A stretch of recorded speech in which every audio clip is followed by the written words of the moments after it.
सर्दी में सबका ये प्रॉब्लम होता है जनरली। क्या प्रॉब्लम? आपको ठंडा लग गया सडन तो कफ जम जाता है। उसके लिए कैसे छुटकारा पाना है, देसी तरीका है, वो मैं बताऊंगा आपको।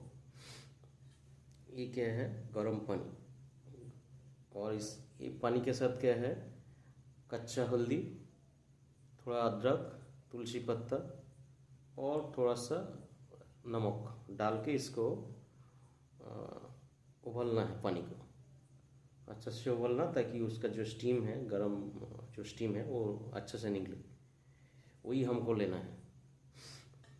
वो लेके ऐसा एक ये में पॉट में रख दीजिए। पानी को लेने के बाद ऐसा मोटा टॉवल से ढक दीजिए। ढक के आपको ऐसा लेना है।